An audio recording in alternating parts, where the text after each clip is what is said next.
പ്രിയപ്പെട്ടവരെ, ഇന്ന് തിങ്കളാഴ്ച അമ്മേ പരിശുദ്ധ അമ്മേ, അമ്മേ പരിശുദ്ധ ദൈവമാതാവേ, കൃപാസനത്തിലൂടെ ഞങ്ങൾക്കും ഞങ്ങളുടെ ദേശത്തിനും അമ്മ മധ്യസ്ഥം തേടി തന്ന എല്ലാ അനുഗ്രഹങ്ങൾക്കും കൃപകൾക്കും ഞങ്ങളിപ്പോൾ ഹൃദയം നിറഞ്ഞ നന്ദി പറയുന്നു. അമ്മേ പരിശുദ്ധമ്മേ ദൈവമാതാവേ, 2004 ഡിസംബർ 7 ഉച്ചകഴിഞ്ഞ് 2:30 കൃപാസനത്തിൽ സംഭവിച്ച അമ്മയുടെ പ്രത്യക്ഷപ്പെടലിനെ കുറിച്ച് തിരുസഭയ്ക്ക് സമർപ്പിച്ചിരിക്കുന്ന പഠനരേഖകളുടെ സഭാത്മകമായ പഠനം ആരംഭിക്കുവാൻ ഞങ്ങൾ പ്രാർത്ഥിക്കുന്നു. അമ്മേ പരിശുദ്ധമേ, ഭൂസ്വർലോകങ്ങളുടെ രാജ്ഞിയായ അങ്ങേയ്ക്ക് ഭൗമസംരക്ഷണത്തിനായി പ്രപഞ്ചപ്രകൃതിയെ തന്നെ തിരുസഭ പ്രതിഷ്ഠിക്കുവാൻ ഈ പ്രത്യക്ഷീകരണം വഴി ഇടയാക്കണമേ. പരിശുദ്ധമേ, ജപമാല മാതാവേ, സകല കൃപാസനം പ്രാർത്ഥനയോടും ചേർത്ത് ഞങ്ങളിപ്പോൾ പ്രാർത്ഥിക്കുന്ന ഈ കുടുംബത്തിന്റെ പ്രത്യേക നിയോഗം മക്കളെ, അമ്മയുടെ പ്രത്യക്ഷീകരണത്തിന്റെ ഈ അനുഗ്രഹവേളയിൽ ഞങ്ങൾക്ക് സാധിച്ചു തരുവാൻ കനിയണമേ. ആമേൻ. വിശ്വാസ പ്രമാണം. സർവശക്തനായ പിതാവും ആകാശത്തിന്റെയും ഭൂമിയുടെയും സൃഷ്ടാവുമായ ദൈവത്തിൽ ഞാൻ വിശ്വസിക്കുന്നു. അവിടുത്തെ ഏകപുത്രനും ഞങ്ങളുടെ കർത്താവുമായ ഈശോ മിശിഹായിലും ഞാൻ വിശ്വസിക്കുന്നു. ഈ പുത്രൻ പരിശുദ്ധാത്മാവിനാൽ ഗർഭസ്ഥനായി കന്യകാമറിയത്തിൽ നിന്ന് പിറന്ന് പൊന്തിയോസ് പീലാത്തോസിന്റെ കാലത്ത് പീഡകൾ സഹിച്ച് കുരിശിൽ തറയ്ക്കപ്പെട്ട് മരിച്ച് അടക്കപ്പെട്ട് പാതാളങ്ങളിൽ ഇറങ്ങി മരിച്ചവരുടെ ഇടയിൽ നിന്ന് 3-ാം നാൾ ഉയർത്ത് സ്വർഗത്തിലേക്ക് എഴുന്നള്ളി സർവശക്തിയുള്ള പിതാവായ ദൈവത്തിന്റെ വലതുഭാഗത്തിരിക്കുന്നു. അവിടെ നിന്ന് ജീവിക്കുന്നവരെയും മരിച്ചവരെയും വിധിക്കുവാൻ വരുമെന്നും ഞാൻ വിശ്വസിക്കുന്നു. പരിശുദ്ധാത്മാവിലും ഞാൻ വിശ്വസിക്കുന്നു. വിശുദ്ധ കത്തോലിക്കാ സഭയിലും പുണ്യവാന്മാരുടെ ഐക്യത്തിലും പാപങ്ങളുടെ മോചനത്തിലും ശരീരത്തിന്റെ ഉയർപ്പിലും നിത്യമായ ജീവിതത്തിലും ഞാൻ വിശ്വസിക്കുന്നു. ആമേൻ. സുഖസ്ഥനായ ഞങ്ങളുടെ പിതാവേ, അങ്ങയുടെ നാമം പൂജിതമാകണമേ. അങ്ങയുടെ രാജ്യം വരണമേ. അങ്ങയുടെ തിരുമനസ് സ്വർഗത്തിലെ പോലെ ഭൂമിയിലുമാകണമേ. അന്നു വേണ്ടുന്ന ആഹാരം ഇന്ന് ഞങ്ങൾക്ക് തരണമേ. ഞങ്ങളോട് തെറ്റ് ചെയ്യുന്നവരോട് ഞങ്ങൾ ക്ഷമിക്കുന്നത് പോലെ ഞങ്ങളുടെ തെറ്റുകൾ ഞങ്ങളോടും ക്ഷമിക്കണമേ. ഞങ്ങളെ പ്രലോഭനത്തിൽ ഉൾപ്പെടുത്തരുതേ, തിന്മയിൽ ഞങ്ങൾ രക്ഷിക്കണമേ. ആമേൻ. നന്മ നിറഞ്ഞ മറിയമേ, സ്വസ്തി. കർത്താവ് അങ്ങയുടെ കൂടെ സ്ത്രീകളിൽ അങ്ങ് അനുഗ്രഹിക്കപ്പെട്ടവളാകുന്നു. അങ്ങയുടെ ഉദരത്തിൻ ഫലമായി ഈശോ അനുഗ്രഹിക്കപ്പെട്ടവനാകുന്നു. പരിശുദ്ധ മറിയമേ, തമ്പുരാന്റെ അമ്മേ, പാപികളായ ഞങ്ങൾക്ക് വേണ്ടി ഇപ്പോഴും ഞങ്ങളുടെ മരണസമയത്തും തമ്പുരാനോട് അപേക്ഷിക്കണമേ. ആമേൻ. കർത്താവേ, നിന്റെ ഉന്നതമായ നാമത്തിന് സ്തോത്രം ചെയ്യുന്നു. കർത്താവേ, നിന്റെ വിശുദ്ധ പൗരോഹിത്യത്തെ മഹത്വപ്പെടുത്തണമേ. കർത്താവെ, സഭയിലുള്ള സാന്നിധ്യം പ്രകടമാക്കണം. 40 വർഷം ഞാൻ അർപ്പിച്ച കൃപാനയുടെ യോഗ്യതയാൽ കൃപാസന അൾത്താറെ ജീവനോടെ പ്രത്യക്ഷപ്പെട്ട പരിശുദ്ധ അമ്മയുടെ മാധ്യസ്ഥത്തിലെ ഈശോനാമത്തിൽ പ്രാർത്ഥിക്കുന്നു. മാതാവേ, ഒത്തിരി ആഗ്രഹിച്ചാണ് രാവിലെ എഴുന്നേറ്റ് വരണം മക്കൾ. അവരുടെ രോഗങ്ങളെ നീ ഏറ്റെടുക്കണമെന്ന് പ്രാർത്ഥിക്കുന്നു. അവരെ നീ സാന്ത്വനപ്പെടുത്തണം. പ്രത്യേകിച്ച് ശാരീരികമായ അവശതകളും രോഗങ്ങളും പരുക്കളും പൊറുക്കാത്ത മുറിവുകളും ഉള്ളവർ കർത്താവെ, അവരെ ഈ പ്രഭാതത്തിൽ അങ്ങ് സ്പർശിക്കണേ ഈശോയെ. കർത്താവെ, ചിലരൊക്കെ ഒരു ദിവസമെങ്കിലും ഒന്ന് ശരീരത്തിന് രോഗമില്ലാതിരുന്നെങ്കിലും ആഗ്രഹിക്കുന്ന രോഗികളാണ്. കർത്താവെ, കണ്ണീരോടെ പ്രാർത്ഥിക്കുന്നു. അവരെ നീ കൈവിട്ട് കളയരുത്. കർത്താവെ, സമാധാനത്തിനോടെ പ്രാർത്ഥിക്കുന്നവരുണ്ട്. ഉറക്കം ഇല്ലാത്തവരുണ്ട്. കർത്താവ്, ഒരു വീട്ടിൽ തന്നെ താമസിച്ചിട്ട് എല്ലാവരും പരോക്ഷമായിട്ടും പ്രത്യക്ഷമായിട്ടും ഒക്കെ അവഗണിക്കുകയും ഗ്രൂപ്പുകൾ ഉണ്ടാക്കുകയും അതിൻ്റെ ആ ഗ്രൂപ്പിൽ പെടാത്തതിൻ്റെ പേരിൽ ഞെരുക്കപ്പെടുകയും ചെയ്യുന്നവരുണ്ട്. അത്രയും വലിയ തിന്മയുടെ ഭവനത്തിൽ നിന്ന് എവിടെയെങ്കിലും ഓടി ഒളിച്ചാൽ മതിയെന്ന് ഓർത്ത് വിഷമിക്കുന്നവരുണ്ട്. ഈശോയെ, അങ്ങനെ ഒറ്റപ്പെട്ടു പോയവരെ നീ താങ്ങിയെടുക്കണമേ എന്ന് പ്രാർത്ഥിക്കുന്നു.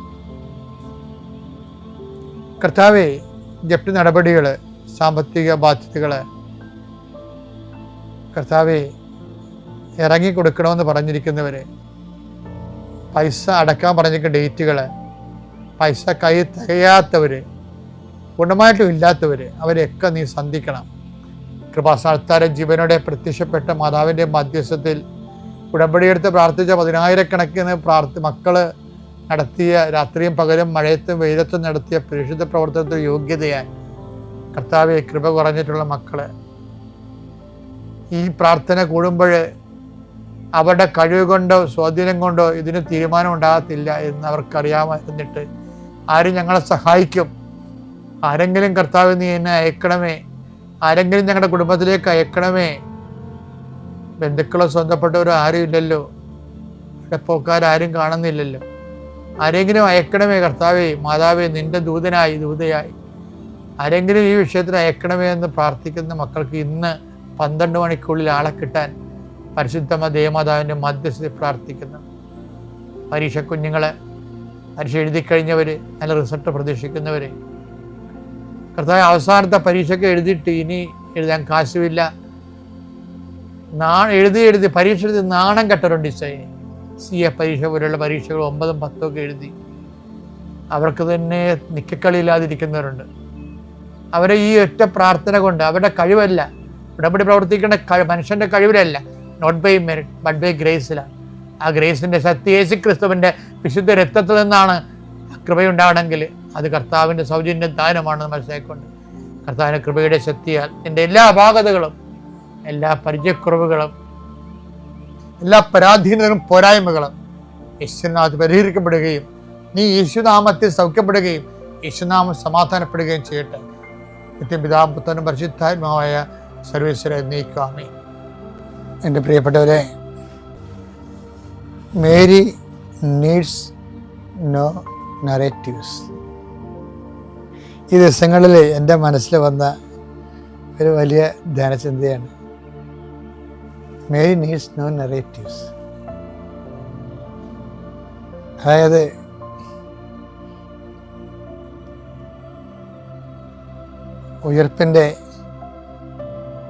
കർത്താവിൻ്റെ ഉയർപ്പിൻ്റെ കാലത്ത്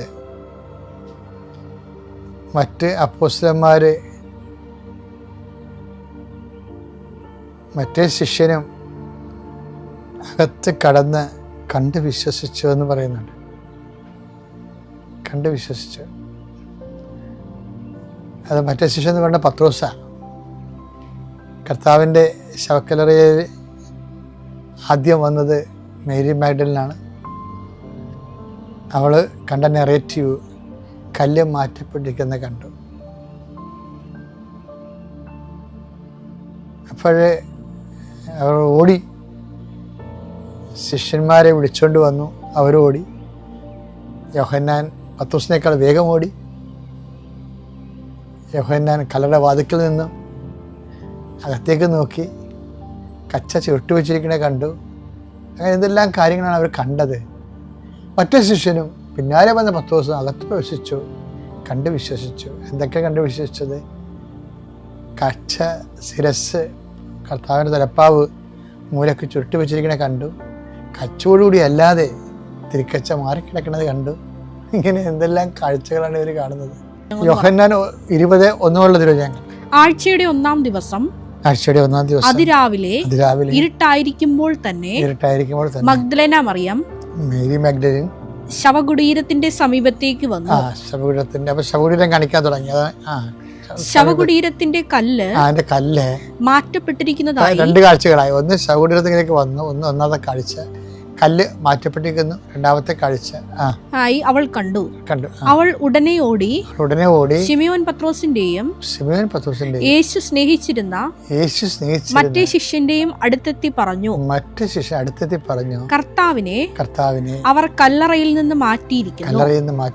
എന്നാൽ അവനെ അവർ എവിടെ വെച്ചുവെന്ന് ഞങ്ങൾക്കറിഞ്ഞുകൂടാ. പത്രോസ് ഉടനെ മറ്റേ ശിഷ്യനോട് കൂടെ കല്ലറയുടെ അടുത്തേക്ക് പോയി. അവർ ഇരുവരും ഒരുമിച്ചോടി. എന്നാൽ മറ്റേ ശിഷ്യൻ പത്രോസിനേക്കാൾ കൂടുതൽ വേഗം ഓടി. ആദ്യം കല്ലറയുടെ അടുത്തെത്തി. കുനിഞ്ഞു നോക്കിയപ്പോൾ കച്ച കിടക്കുന്നത്. മൂന്നാം കാഴ്ച. രണ്ടാം കാഴ്ച, ആദ്യ കാഴ്ച എന്തായിരുന്നു? കല്ലറ. രണ്ടാം കാഴ്ച എന്താണ്? കല്ല് മാറ്റപ്പെട്ടിരിക്കുന്നത്. മൂന്നാം കാഴ്ച എന്താണ്? കുനിഞ്ഞകത്തേക്ക് നോക്കിയപ്പോൾ എന്താ കണ്ടത്? കച്ച കിടക്കുന്നത് അവൻ കണ്ടു. കച്ച കിടക്കുന്നത് അവൻ കണ്ടു. എങ്കിലും അവൻ അകത്ത് പ്രവേശിച്ചില്ല. അവന്റെ പിന്നാലെ വന്ന ശിമയോൻ പത്രോസ് കല്ലറയിൽ പ്രവേശിച്ചു. കച്ച അവിടെ കിടക്കുന്നതും, 4-ാം കാഴ്ച, കച്ച അവിടെ കിടക്കുന്നതും, തലയിൽ കെട്ടിയിരുന്ന തൂവാല, 5-ാം കാഴ്ച, തലയിൽ കെട്ടുന്ന തൂവാല കച്ചയോടുകൂടെ അല്ലാതെ തനിച്ച് ഒരിടത്ത് ചുരുട്ടി വെച്ചിരിക്കുന്നതും അവൻ കണ്ടു. അപ്പോൾ കല്ലറയുടെ സമീപത്ത് ആദ്യം എത്തിയ മറ്റേ ശിഷ്യനും അകത്ത് പ്രവേശിച്ച് കണ്ടു വിശ്വസിച്ചു. ഇവർക്കെല്ലാം കണ്ടാണ് വിശ്വസിക്കുന്നത്. 5 കാഴ്ചകളാണ് കാണുന്നത് ഇവരെ. ഏതൊക്കെ കണ്ടത്?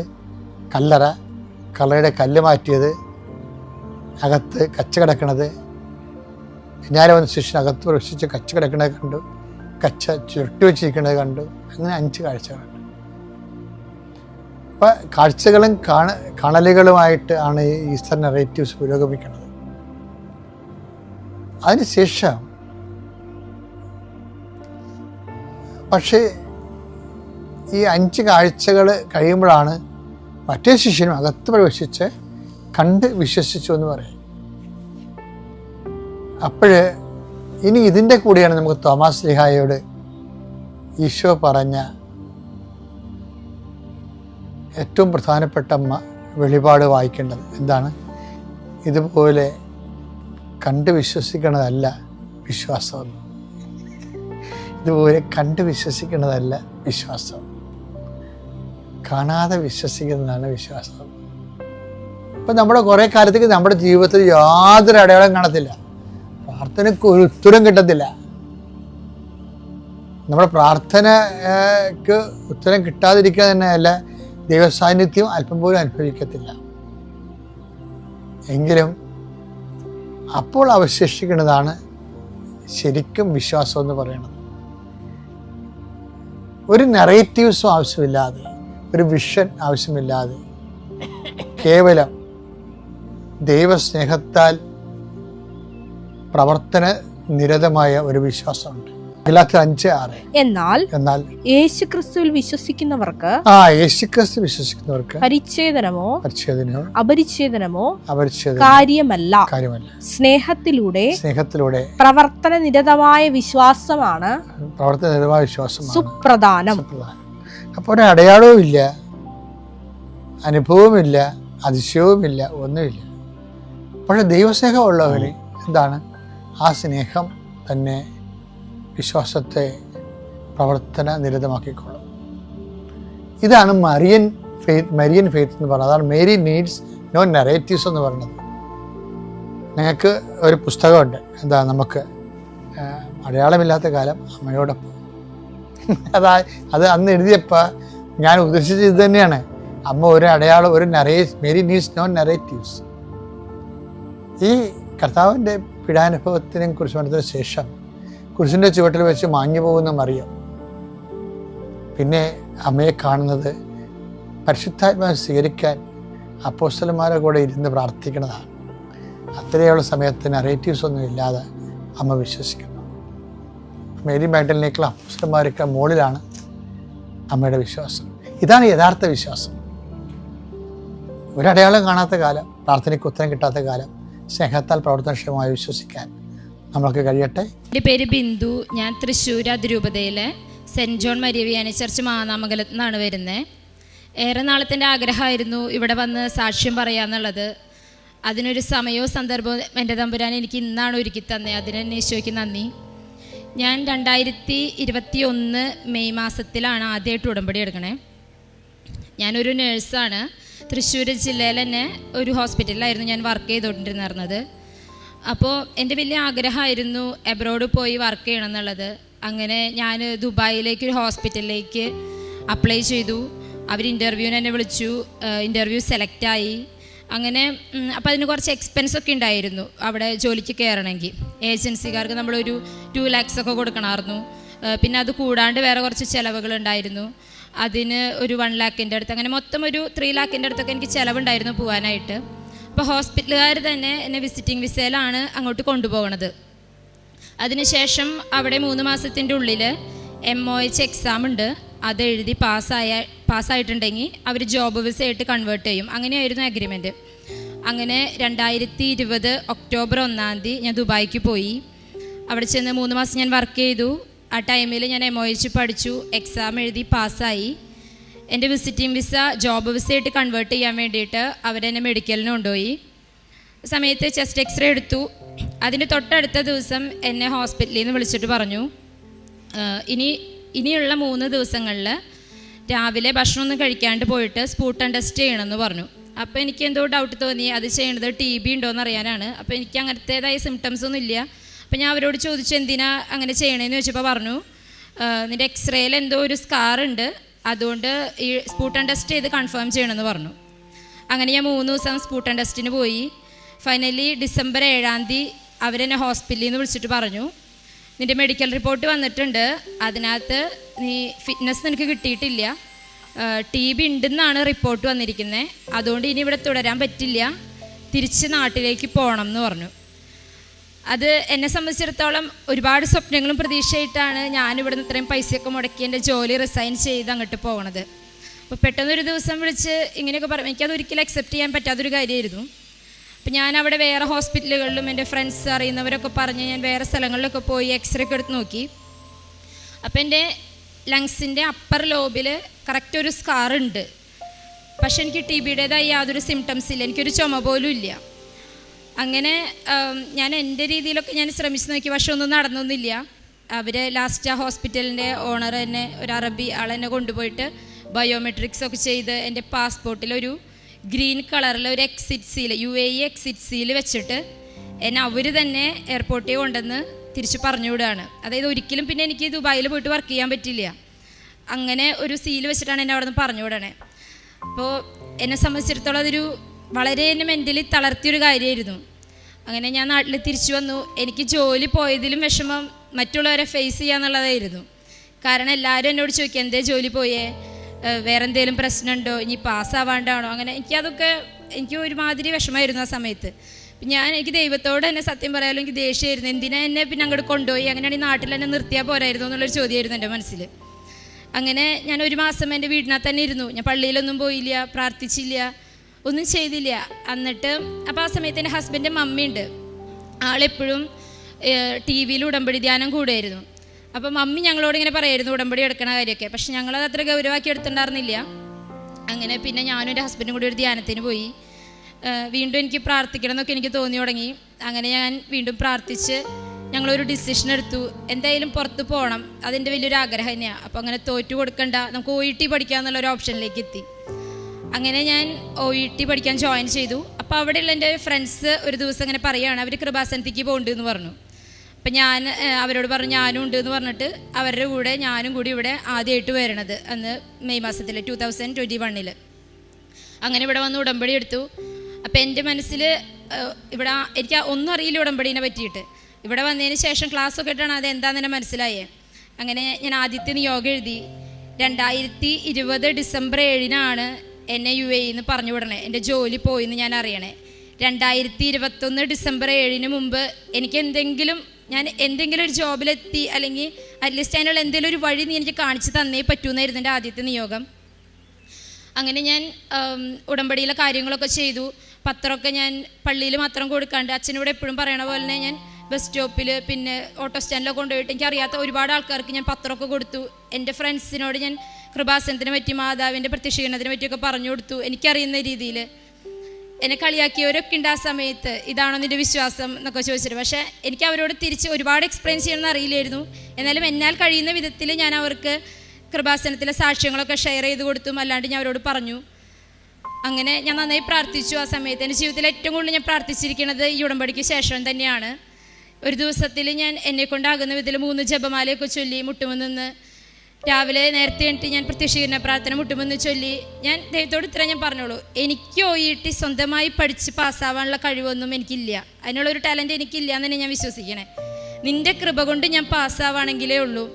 അതുകൊണ്ട് എന്നെ പാസ്സാക്കാനാണെങ്കിൽ മാത്രം ഈ പാതയിൽ എന്നെ മുന്നോട്ട് കൊണ്ടുപോയാൽ മതി, ഇല്ലെങ്കിൽ എന്തെങ്കിലും ഒരു കാരണം കൊണ്ട് എന്നെ ക്വിറ്റ് അയച്ചോളാൻ തന്നെ ഞാൻ പ്രാർത്ഥിച്ചു. അങ്ങനെ മുമ്പോട്ട് പോയി. ആദ്യമൊക്കെ എനിക്ക് ഭയങ്കര ബുദ്ധിമുട്ടായിരുന്നു. OET അത് എനിക്ക് ലേൺ ചെയ്യാൻ ഭയങ്കര ബുദ്ധിമുട്ടായിരുന്നു. പിന്നെ വലിയ കുഴപ്പമുണ്ടായിരുന്നില്ല. ഞാനിവിടെ വന്ന് ജോസഫ് അച്ഛനെ കണ്ടു. അച്ഛൻ എൻ്റെ തലയിൽ കൈവച്ചിട്ട് പ്രാർത്ഥിച്ചു. എനിക്ക് കാശുരൂപം തന്നു വെഞ്ചരിച്ചിട്ട്. എൻ്റെ തലയിൽ കൈവച്ച് അച്ഛൻ ഇങ്ങനെയായിരുന്നു പ്രാർത്ഥിച്ചേ, ദൈവം ഈ മകളുടെ കഴിവ് കൊണ്ടല്ല, ദൈവത്തിൻ്റെ കൃപ കൊണ്ട് ഈ മകളെ പാസ്സാക്കണമേ എന്നായിരുന്നു ഒന്ന് പ്രാർത്ഥിച്ചിട്ടുണ്ടായിരുന്നു. അത് എനിക്കിപ്പോഴും ഓർമ്മയുണ്ട്. അങ്ങനെ എന്നാലും എൻ്റെ മനസ്സിൽ എനിക്ക് ഭയങ്കര ഒരു വിഷമമുണ്ടായിരുന്നു. പഴയ കാര്യങ്ങൾ ഇങ്ങനെ മനസ്സിൽ വിഷമം തന്നെയായിരുന്നു. അപ്പം ഞാനൊരു ദിവസം പ്രാർത്ഥിച്ചിട്ട് ഞാൻ ബൈബിൾ തുറന്നു നോക്കി. എന്തുകൊണ്ട് ഞാൻ അറിഞ്ഞുകൊണ്ട് ഒരാൾക്കൊരു ദ്രോഹം ചെയ്തിട്ടില്ല, പിന്നെ എന്തുകൊണ്ട് എനിക്കിങ്ങനെ വന്നതെന്ന് ഞാൻ ബൈബിൾ തുറന്നിട്ട് ഞാൻ അങ്ങനെ പ്രാർത്ഥിച്ചെടുത്തപ്പോൾ എനിക്ക് കിട്ടിയത് വിശുദ്ധ യോഹന്നാൻ്റെ സുവിശേഷത്തിൽ 9-ാം അധ്യായം ആയിരുന്നു. അതിൽ ജന്മനാ അന്ധനായ ഒരുവനെ ദൈവം സുഖപ്പെടുത്തണതായിരുന്നു അതിനകത്ത് പറഞ്ഞിട്ടുള്ളത്. അപ്പം അതിൽ യേശുവിൻ്റെ ശിഷ്യന്മാർ യേശുവിനോട് ചോദിക്കുന്നുണ്ട്, എന്തുകൊണ്ടാണ് ഇവനിങ്ങനെ ജന്മനാ അന്ധനായത്? ഇവൻ്റെ തെറ്റുകൊണ്ടാണോ അത് ഇവൻ്റെ മാതാപിതാക്കന്മാരുടെ തെറ്റുകൊണ്ടാണോ എന്ന് ചോദിക്കുന്നുണ്ട്. അപ്പോൾ യേശുവിന് ഉത്തരം പറയണത് ഇങ്ങനെയാണ്, ഇവൻ്റെയോ മാതാപിതാക്കന്മാരെയോ തെറ്റുകൊണ്ടല്ല, ദൈവത്തിൻ്റെ പ്രവൃത്തികൾ ഇവനിൽ പ്രകടമാകേണ്ടതിനാണ് എന്ന് പറയുന്നുണ്ട്. അതെന്നെ വല്ലാതെ ടച്ച് ചെയ്തു. ഞാൻ വിശ്വസിച്ചു ദൈവത്തിന് എന്നെ പറ്റി എന്തൊക്കെയോ പദ്ധതിയുണ്ട്. അതായത് നമ്മളൊക്കെ പ്രാർത്ഥിക്കും ദൈവം എന്നെ ക്ലർക്കാക്കണേന്ന്, പക്ഷെ ദൈവം ചിലപ്പോൾ നമ്മളെ കളക്ടറാക്കാനാണ് ഉദ്ദേശിച്ചിട്ടുണ്ടാവുക. അപ്പം ഞാൻ വിചാരിച്ചു ദൈവത്തിൻ്റെ ഇഷ്ടം നടക്കട്ടെ, എൻ്റെ ഇഷ്ടമല്ല ദൈവത്തിൻ്റെ ഇഷ്ടം തന്നെ നിറവേറട്ടെ, ദൈവത്തിന് അസാധ്യമായിട്ടൊന്നും ഇല്ലല്ലോ. അപ്പോൾ ഇങ്ങനെ തന്നെ മുമ്പോട്ട് പോകട്ടെ എന്ന് പ്രാർത്ഥിച്ചു. അങ്ങനെ ഞാൻ എക്സാമിൻ്റെ ഡേറ്റ് എടുത്തു. നവംബർ 5-ാം തീയതി ആയിരുന്നു എനിക്ക് എക്സാം. അപ്പോൾ ഞാൻ മാളയിലാണ് എക്സാം സെൻറ്റർ എടുത്തിട്ടുണ്ടായിരുന്നത്. അപ്പോൾ എനിക്ക് എൻ്റെ വീട്ടിൽ നിന്ന് എക്സാം സെൻറ്ററിലേക്ക് രാവിലെ 7 മണിക്ക് റിപ്പോർട്ടിങ്ങിന് എത്താൻ എനിക്ക് പറ്റില്ല. അപ്പോൾ ഞാൻ എൻ്റെ ഒരു അടുത്തുള്ളൊരു ഫ്രണ്ടിൻ്റെ വീട്ടിൽ താമസിച്ചു. എക്സാം സെൻറ്ററിൻ്റെ അടുത്തുള്ള ഫ്രണ്ടിൻ്റെ വീട്ടിൽ താമസിച്ചു തലേ ദിവസം പോയിട്ട്. എന്നിട്ട് ഞങ്ങൾ അന്ന് രാത്രി കുരിശ് വരയ്ക്കണ സമയത്ത് ഫ്രണ്ടിൻ്റെ മമ്മിയായിരുന്നു ഇത് ഗൈഡ് ചെയ്തുകൊണ്ടിരുന്ന ആൾ. അപ്പോൾ പെട്ടെന്ന് ആൾ കുരിശ് വര സ്റ്റോപ്പ് ചെയ്തു. എന്നിട്ട് ഞങ്ങളുടെ അടുത്ത് ചോദിച്ചു, കടലിൻ്റെ ഉള്ളിൽ നിന്നൊരു മാതാവിൻ്റെ രൂപം നിങ്ങൾ എവിടെയെങ്കിലും കണ്ടിട്ടുണ്ടോ എന്ന് ചോദിച്ചു. അപ്പം ഞാൻ പറഞ്ഞു, കൃപാസനത്തിലെ മാതാവ് അങ്ങനെയാണ് ഞാൻ കണ്ടിട്ടുണ്ടെന്ന് പറഞ്ഞു, ഫോട്ടോയിലൊക്കെ ഞാൻ കണ്ടിട്ടുണ്ട് അങ്ങനെയാണെന്ന് പറഞ്ഞു. അപ്പോൾ ഈ മമ്മി കൃപാസനത്തിൽ ഇതുവരെ വന്നിട്ടില്ല, ആൾക്കറിയില്ല. ഞാൻ എപ്പോഴും സാക്ഷ്യങ്ങൾ കേൾക്കുമ്പോഴൊക്കെ ഞാൻ പ്രാർത്ഥിക്കാറുണ്ട്, ദൈവമേ എന്തെങ്കിലും ഒരു അടയാളം എനിക്ക് കാണിച്ചു തരണേ മാതാവേ, ചിലപ്പോൾ നിന്നെ നേരിട്ട് കാണാനൊരു യോഗ്യത എനിക്ക് ഉണ്ടാവില്ല, എന്തെങ്കിലും ഒരു അടയാളം എനിക്ക് കാണിച്ചു തരണേന്ന് ഞാൻ പ്രാർത്ഥിക്കാറുണ്ടായിരുന്നു. അങ്ങനെ അപ്പം ഞാൻ വിശ്വസിച്ച ആ സമയത്ത് എനിക്ക് നേരിട്ട് കാണാനുള്ള യോഗ്യത ഇല്ലാത്തതുകൊണ്ടായിരിക്കും മമ്മിയിലൂടെ എനിക്കത് ദൈവം വെളിപ്പെടുത്തി തന്നെ മാതാവ് എന്നെ അനുഗ്രഹിക്കാനാണ് വന്നേക്കണേ, ഞാൻ എന്തായാലും പാസ്സാവുമെന്ന് ഞാൻ വിശ്വസിച്ചു. അങ്ങനെ പിറ്റേ ദിവസം രാവിലെ വെളുപ്പിനുള്ള കുർബാനയ്ക്ക് ഞങ്ങൾ പോയി. കുർബാന സ്വീകരിച്ചിട്ട് തന്നെ എക്സാമിന് പോയി. അപ്പോൾ എനിക്ക് കൂടുതൽ വിശ്വാസമായിരുന്നു ആ സമയത്ത്. കാരണം ദൈവത്തെ കണ്ടിട്ടല്ല, ദൈവത്തിനെയും കൊണ്ടാണ് ഞാൻ എക്സാമിന് പോണേ. അതുകൊണ്ട് ഞാൻ എന്തായാലും പാസ്സാവുമെന്ന് എനിക്ക് ഭയങ്കര വിശ്വാസമായിരുന്നു. അങ്ങനെ എക്സാമിന് പോയി. എനിക്ക് ടെൻഷൻ ഉണ്ടായിരുന്നില്ല. എക്സാം 4 മൊഡ്യൂളും കഴിഞ്ഞു. അങ്ങനെ ഞങ്ങൾ വീട്ടിലേക്ക് പോയി. 18 ദിവസം കഴിഞ്ഞപ്പോൾ എൻ്റെ റിസൾട്ട് വന്നു. ഞാൻ പ്രത്യക്ഷീകരണ പ്രാർത്ഥന ചൊല്ലിയിട്ട് എൻ്റെ റിസൾട്ട് ഞാൻ ഓപ്പൺ ചെയ്തു. ഞാൻ പാസ്സായി. എനിക്ക് UK സ്കോർ കിട്ടി. എന്നെ സംബന്ധിച്ചിടത്തോളം എക്സാമിന് പാസ്സാകുക എന്നുള്ളതായിരുന്നില്ല വലിയ കടമ്പ, മെഡിക്കൽ കിട്ടുക എന്നുള്ളതായിരുന്നു. അതിനുശേഷം എനിക്ക് ഇൻ്റർവ്യൂ ഉണ്ടായി, CBT എക്സാം ഉണ്ടായി. ഇതൊക്കെ ഞാൻ മാതാവിനോട് പ്രാർത്ഥിച്ച് കാശുരൂപം പിടിച്ച് തന്നെ ഞാൻ എല്ലാം ചെയ്തിട്ടുള്ളത്. അതൊക്കെ ദൈവം എന്നെ പാസ്സാക്കി തന്നു. അതിനുശേഷം ഞാൻ മെഡിക്കലിലേക്ക് ഡേറ്റ് കിട്ടി, എറണാകുളം അമൃത ഹോസ്പിറ്റലിലേക്ക്. അങ്ങനെ ഞാൻ മെഡിക്കലിന് പോയി. അപ്പോൾ അതിന് മുമ്പ് ഞാൻ കാലത്ത് തന്നെ കുർബാനയ്ക്ക് പോയി. കുർബാന സ്വീകരിച്ചിട്ട് തന്നെ ഞാൻ പോയുള്ളൂ. എനിക്ക് അത് ഭയങ്കര ഒരു വിശ്വാസമാണ്. കുർബാന സ്വീകരിച്ചിട്ട് പോയി ആ കാര്യം എന്തായാലും കിട്ടും, ദൈവൻ്റെ കൂടെ ഉണ്ടെന്നൊരു വിശ്വാസം ഉണ്ടായിരുന്നു എനിക്ക്. അങ്ങനെ ഞാൻ മെഡിക്കലിന് പോയി. അപ്പോൾ നമ്മുടെ മാലയും കൊന്തയൊക്കെ ഊരി വയ്ക്കാൻ പറഞ്ഞിട്ടുണ്ടായിരുന്നു എക്സ്റേ എടുക്കാൻ ഉള്ളിൽ കയറുന്ന സമയത്ത്. എൻ്റെ കൊന്തേമയാണ് ഞാൻ കാശുരൂപ ഇട്ടേക്കണേ. അപ്പോൾ ഞാനത് ഊരി എൻ്റെ കയ്യിൽ പിടിച്ചു. അപ്പോൾ അതിൻ്റെ ഉള്ളിലെ ടെക്നീഷ്യനോട് പറഞ്ഞു, കയ്യിൽ ഇങ്ങനെ ഒന്നും പിടിക്കാനൊന്നും പാടില്ല എന്ന് പറഞ്ഞു. അപ്പോൾ ഞാൻ പറഞ്ഞു, സാരില്ല, അത് അവിടെ ഇരുന്നോട്ടെ, എന്നിട്ട് എക്സ്റേ എടുത്തോളാൻ പറഞ്ഞു. പിന്നെ ആ ചേട്ടൊന്നും പറഞ്ഞില്ല. അങ്ങനെ എക്സ്റേ എടുത്തു. ഒരു 1 ഹവറിൻ്റെ ഉള്ളിൽ എൻ്റെ റിപ്പോർട്ട് കിട്ടി. അത്ഭുതം എന്ന് പറഞ്ഞിട്ട് എൻ്റെ കൂടെ ഉണ്ടായിരുന്ന എൻ്റെ ഹസ്ബൻഡിന് പോലും വിശ്വാസമായിരുന്നില്ല. എനിക്കൊരു കുഴപ്പമുണ്ടായിരുന്നില്ല എൻ്റെ മെഡിക്കലിനകത്ത്.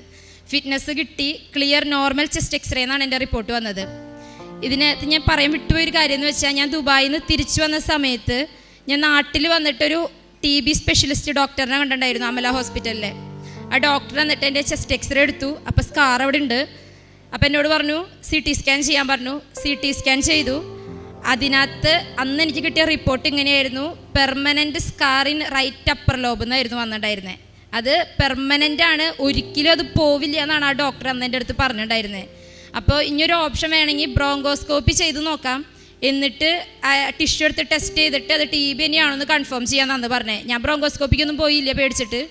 അപ്പോൾ ഈ പെർമനൻറ്റ് സ്കാർ എന്നുള്ള ആ ഒരു സാധനമാണ് ദൈവം എത്ര സമയം കൊണ്ട് അത് മാറ്റിമറിച്ച് ഒന്നുമില്ലാണ്ട് ഒരു normal clear chest x-ray report തന്നെ എനിക്ക് മെഡിക്കൽ ഫിറ്റ്നസ് തന്നെ.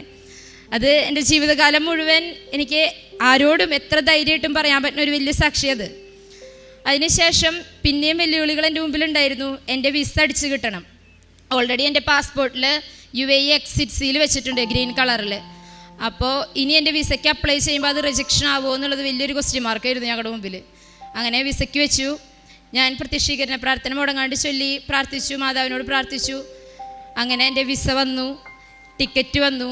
അടുത്ത തിങ്കളാഴ്ച ഞാൻ UK പോവുകയാണ്. ദൈവം എനിക്കറിയില്ല എങ്ങനെ ഇതിന് നന്ദി പറയാമെന്ന് എനിക്കറിയില്ല. എൻ്റെ ജീവിതകാലം മുഴുവൻ ഞാൻ താങ്ക്ഫുള്ളാണ് ദൈവത്തിൻ്റെ അടുത്ത് ഈ ഒരു കാര്യത്തിന്. പിന്നെ രണ്ടാമതുള്ളൊരു സാക്ഷി എന്ന് പറയുകയാണെങ്കിൽ, എൻ്റെ അമ്മയ്ക്ക് ഒരു അംബിലിക്കൽ ഹെർണിയ ഉണ്ടായിരുന്നു. അപ്പോൾ അതിൻ്റെ സർജറി കഴിഞ്ഞിട്ടുണ്ടായിരുന്നു. കുറച്ച് സ്റ്റിച്ച് ഉണ്ടായിരുന്നു. അപ്പോൾ അതൊരു 10 to 15 ഡേയ്സിൻ്റെ ഉള്ളിൽ അത് ഉണങ്ങിക്കോളും, സ്റ്റിച്ച് എടുക്കാം എന്നാണ് ഡോക്ടർ പറഞ്ഞിട്ടുണ്ടായിരുന്നത്. അങ്ങനെ സർജറി കഴിഞ്ഞ ആൾ വീട്ടിൽ വന്നു. ഡോക്ടർ കൊടുത്ത മരുന്നൊക്കെ ഒരു 10 ദിവസത്തിനുണ്ടായിരുന്നുള്ളൂ. അതൊക്കെ കഴിഞ്ഞു. പക്ഷേ മുറിവ് ഉണങ്ങിയില്ല. അത് ഭയങ്കരമായിട്ട് ഊസിങ് എന്ന് പറഞ്ഞാൽ, ഞാൻ ഹോസ്പിറ്റലിൽ വർക്ക് ചെയ്തിട്ട് ഞാൻ അങ്ങനെ ഊസിങ് കണ്ടിട്ടില്ല. അത് വന്ന് അത്രയും വെള്ളമൊക്കെ ഇങ്ങനെ ഒലിച്ചുകൊണ്ടേ ഇരിക്കുക. ആൾ ഇടുന്ന ഡ്രസ്സൊക്കെ നനയുക. ഹോസ്പിറ്റലിൽ നിന്ന് അവർ ഡ്രസ്സിങ്ങിന് തന്ന പാഡ് പാക്കുകളുണ്ട്. അത് ഒരെണ്ണൊക്കെ വെച്ചിട്ടാണ് ഒരു ഡ്രസ്സിങ് ചെയ്യുക. അങ്ങനത്തെ 3 കട്ടിയുള്ള പാഡ് പാക്കൊക്കെ വെച്ച് നമ്മൾ ഒട്ടിച്ചാലും 2 മിനിറ്റ് കഴിയുമ്പോഴേക്കും അത് ഫുള്ള് നനയുക. അത്രയും പഴുപ്പല്ല, ഒരുമാതിരി വെള്ളം പോലെ അതിൽ നിന്ന് ഇങ്ങനെ വന്ന് അത് ഒട്ടും ഉണങ്ങണ്ടായിരുന്നില്ല. ആൾക്ക് വേദനയും ഭയങ്കര ബുദ്ധിമുട്ടായിരുന്നു. അപ്പോൾ ഡോക്ടറെ ഞങ്ങൾ പോയി കണ്ടു. ഡോക്ടർ പറഞ്ഞു അത് തന്നെ ഉണങ്ങിക്കോളും എന്നൊക്കെ പറഞ്ഞ് ആളൊരു കൈയൊഴിയണ പോലെയൊക്കെ ആയി. ഞാൻ അമ്മോട് പറഞ്ഞു നമുക്ക് കാശിരൂപം വെച്ച് പ്രാർത്ഥിക്കാമെന്ന് പറഞ്ഞിട്ട് ഇന്നും അമ്മ ഉടമ്പടി ഒന്നും എടുത്തിട്ടില്ല. കാശിരൂപം വെച്ച് പ്രത്യക്ഷീകരണ പ്രാർത്ഥന എന്നും ഞങ്ങൾ ചൊല്ലി. ഞാൻ ഇവിടുന്ന് കിട്ടിയ ഉടമ്പടി തൈല അമ്മയുടെ നെറ്റിയിൽ കുരിശ് വരച്ചിട്ട് എന്നും പ്രാർത്ഥിച്ചു. ഉപ്പ് ഇവിടുന്ന് കിട്ടിയ ഉപ്പ് വെച്ചിട്ട് ഞങ്ങൾ അമ്മ ഭക്ഷണത്തിലൊക്കെ ഇട്ടിട്ട് അത് കഴിച്ചു. വിശ്വാസത്തോടെ എന്നെ പ്രാർത്ഥിച്ചു. ഞാൻ ഇങ്ങനെ മാതാവിനോട് പറഞ്ഞു, എൻ്റെ അമ്മയുടെ ഈ മുറിവ് അതൊന്ന് ഉണക്കി തരണം, ഞാൻ ഇവിടെ വന്ന് സാക്ഷ്യം പറഞ്ഞേക്കാമെന്ന് പറഞ്ഞു ഞാൻ. അങ്ങനെ ആ മുറിവ് ഒരു മാസത്തോളം അതിങ്ങനെ ഒഴുകിയിരുന്നു. അതിനുശേഷം ആ മുറിവ് ഉണങ്ങി, കുഴപ്പമൊന്നുമില്ല, അമ്മ ഉഷാറായി. ഇത് കൂടാണ്ട് തന്നെ ചെറിയ കാര്യങ്ങളൊക്കെ എനിക്ക് കുറേ അനുഗ്രഹങ്ങൾ തമ്പുരാൻ തന്നിട്ടുണ്ട്. ഞാൻ പിന്നെ എന്തൊരു കാര്യത്തിന് പോകുമ്പോഴും ഞാൻ ലൈറ്റ് കാൻഡിൽ പ്രയർ റിക്വസ്റ്റ് ഇടും. അതിന് വലിയൊരു ശക്തിയുണ്ട്. അതിട്ടിട്ട് ഞാൻ പോവാറുള്ളൂ എന്തൊരു കാര്യത്തിന് ഇറങ്ങിയാലും. പിന്നെ കാശിരൂപം, ആ കാശിരൂപം മുറുകെ പിടിച്ച് തമ്പുരാനോട് മനസ്സറിഞ്ഞ് ചോദിച്ചിട്ടുണ്ടെങ്കിൽ കിട്ടാത്തതൊന്നുമില്ല. ഞാൻ എപ്പോഴും പറയാറുണ്ട് മാതാവിനോട്, അമ്മയുടെ കാപ്പയ്ക്കുള്ളിൽ പൊതിഞ്ഞെന്നെ സംരക്ഷിച്ചേക്കണേന്ന്. ആ ഒരു സംരക്ഷണം എനിക്ക് എപ്പോഴും ഉണ്ട്, ഇന്ന് ഈ നിമിഷം വരെ. യേശുവേ നന്ദി, പരിശുദ്ധ അമ്മയ്ക്ക് ഒരു കോടാനുകൂടി നന്ദി. തൃശ്ശൂരിൽ നിന്ന് വന്ന ബിന്ദു പോൾ എന്ന് പറയുന്ന മകൾ പറഞ്ഞ സാക്ഷ്യമാണ് നമ്മളിപ്പോൾ കേട്ടത്. ഈ സഹോദരി എന്ന് പറയുന്നത്, ഈ മകള് അവൾ UAE വിസിറ്റിംഗ് വിസയിൽ പോയി. അവൾ നേഴ്സാണ് ആയിട്ട് പഠിച്ചിരുന്നത്. അവിടെ ജോലി ചെയ്യാനായിട്ട് പോയതാണ്. അവിടെ ജോലി കിട്ടി. പക്ഷേ അവിടെ മെഡിക്കൽ ടെസ്റ്റിലെന്ന് പറയുന്നത് അവിടെ പരിശോധിച്ചപ്പോൾ അവിടെ ലങ്സിൽ ഒരു സ്കാർ കണ്ട്, ആ സ്കാർ ഉള്ളതുകൊണ്ട് അത് വല്ല TV അങ്ങനെ വല്ല ഇതായിരിക്കുമെന്ന് കരുതി. ഏതായാലും അവർക്കതിന് അംഗീകരിക്കാൻ പറ്റിയില്ല. ആ UAE എക്സിറ്റ് സീൽ അടിച്ച് അവളെ അവിടെ നിന്ന് പുറത്താക്കി പറഞ്ഞു വിട്ടു. പിന്നീട് ഇനി അവൾക്ക് അവിടെ പ്രവേശിക്കാൻ പറ്റില്ല. അങ്ങനെ വളരെ വിഷമിച്ച് സങ്കടത്തോടെയാണ് അവൾ ഇവിടെ വരികയും ഈ മകൾ ഇവിടെ വന്ന് OET എന്ന് പറയുന്ന എക്സാം അപ്ലൈ ചെയ്യാനായിട്ട്, അത് UK പോകുന്നതിന് വേണ്ടിയിട്ട്. അങ്ങനെ ഇവിടെ വന്ന് ഉടമ്പടി എടുത്ത് അതിൽ പ്രാർത്ഥിക്കുന്നുണ്ട്. അതൊക്കെ വളരെ തന്മയത്വത്തോടുകൂടി അവൾ വളരെ വിശദീകരിച്ചാണ് പറഞ്ഞത്. അപ്പം UAE അതിൽ പോകുന്നതിന് വേണ്ടിയിട്ടുള്ള ഇതിൽ OET പരീക്ഷ പാസ്സായി. അത് കാശിരൂപമൊക്കെ കയ്യിൽ പിടിച്ചുകൊണ്ട് പ്രാർത്ഥിച്ചുകൊണ്ട് പോയി. അതുപോലെ തന്നെ രാവിലെ ദിവ്യബലിയിൽ പങ്കെടുത്തിട്ടാണ്, ഞാൻ ഈശോയും കൂടെയാണ് കൊണ്ടുപോകുന്നത്. അത് ദിവ്യബലിയിൽ പങ്കെടുത്ത് അത് ബലി അർപ്പിച്ച് ദിവ്യകാരണം സ്വീകരിക്കുമ്പോൾ എന്നിൽ ദൈവം തന്നെയാണ് ഉള്ളത്, ആ ദൈവത്തെയും കൊണ്ടാണ് അവൾ പരീക്ഷ എഴുതാൻ പോയ ആ വിശ്വാസത്തോടു കൂടിയാണ് കാശിരൂപം, അമ്മ മാതാൻ്റെ കാശിരൂപം കയ്യിൽ പിടിച്ചുകൊണ്ട്. അപ്പം അത് പാസ്സായി. പക്ഷെ അതല്ല കടമ്പ. ഇനിയും അവിടെ പോകണമെന്നുണ്ടെങ്കിൽ, അവിടെ ജോലിക്ക് പോകണമെന്നുണ്ടെങ്കിൽ, വിസ കിട്ടണമെന്നുണ്ടെങ്കിൽ മെഡിക്കലുണ്ട്. ആ മെഡിക്കൽ പാസ്സാകണം. അപ്പം നാട്ടിൽ വന്ന് ഈ മകള് പിന്നെ അവിടെ CT സ്കാൻ എടുത്തപ്പോൾ, ഏത് സ്കാനായിരുന്നു? CT സ്കാൻ എടുത്തപ്പോൾ പറഞ്ഞത് ഇതൊരു പെർമനൻ്റ് സ്കാറാണ്, ഇതൊരിക്കലും പോകില്ല എന്നാണ്. അപ്പോൾ പിന്നെ അങ്ങോട്ട് ഇവിടെയും പോകാൻ പറ്റാത്ത അവസ്ഥ. പക്ഷെ അവൾക്ക് വിശ്വാസം ഉണ്ടായിരുന്നു. അവൾ ഉടമ്പടി എടുത്ത് അതിൽ വെച്ച് പ്രാർത്ഥിച്ച്, നിയോഗം വെച്ച് പ്രാർത്ഥിച്ച്, എന്നിട്ട് അവൾ ഈ മെഡിക്കലിന് പോകുന്നതിന് മുമ്പായിട്ട് അവൾ ഈ മകള് അത് അമ്മ മാതാവിനെ, അതായത് ഈശോയെ കൂട്ടിക്കൊണ്ടുപോകുന്നു, അമ്മ മാതാവിനെ കൂട്ടിക്കൊണ്ടാണ്, അതായത് കാശുരൂപം പിടിച്ചുകൊണ്ട് പോകുന്നുണ്ട്. അവിടെ പോയിട്ട് എടുത്തു കഴിഞ്ഞപ്പോൾ വലിയ അത്ഭുതം, ഇങ്ങനെ ഒരു സ്കാർ അവളുടെ ആ ലങ്സിലില്ല എന്ന് ഉണ്ടെന്ന് പറഞ്ഞ് പിന്നെ UAE ഇവളെ പുറത്താക്കിയ ആ ഒരു കാരണം അതെന്ന് പറയുന്നത് ആ സ്കാർ ഇവളുടെ ലങ്സിൽ കാണുന്നില്ല. വലിയ അത്ഭുതമാണ് നടക്കുന്നത്. ജോഷുവ 1:9 പറയുന്നത് ഇതാണ്, അവൾ ദൈവത്തിൽ വിശ്വസിച്ച്, ഉടമ്പടിയിൽ വിശ്വസിച്ച് അമ്മ മാതാവിനെ ഈശോ കൂടെ കൊണ്ടുപോയി. അതാണ് വചനം പറയുന്നത്. വചനം ഇതാണ്, കർത്താവ് അരുളി ചെയ്യുന്ന, നീ ശക്തനും ധീരനുമായിരിക്കണമെന്ന് ഞാൻ നിന്നോട് കൽപ്പിച്ചിട്ടല്ലയോ? നീ ഭയപ്പെടുകയോ പരിഭ്രമിക്കുകയോ വേണ്ട, നീ പോകുന്നിടത്തെല്ലാം ഞാൻ നിന്നോട് കൂടെ ഉണ്ടായിരിക്കും. അതെ, ഈശോയെ കൂടെ കൂട്ടിക്കൊണ്ടുപോയി ഈ മകള്. അതുപോലെ തന്നെ കാശിന് ഉടമ്പടി എടുത്തതിലൂടെ സഞ്ചാരി മാതാവ് കൂടെ ഉണ്ടായിരുന്നു. അവിടെയാണ് ആ സ്കാർ പെർമനൻ്റ് സ്കാറാണ്, അത് മാറില്ല എന്ന് പറഞ്ഞ വൈദ്യശാസ്ത്രം വിധി എഴുതിയെടുത്ത് ഈ പ്രാർത്ഥിച്ച ഉടമ്പടിയിൽ നിയോഗം വെച്ച് പ്രാർത്ഥിച്ച് കഴിഞ്ഞപ്പോൾ ആ ഒരു സ്കാർ ഇല്ല. അവളുടെ ലങ്സിൽ അങ്ങനെ ഒരു പ്രശ്നമില്ല. ഇപ്പോൾ അവൾക്ക് വിസ വന്ന്, എന്നാണ് വന്നത് വിസ? ഇന്നലെ രാവിലെ അല്ലേ?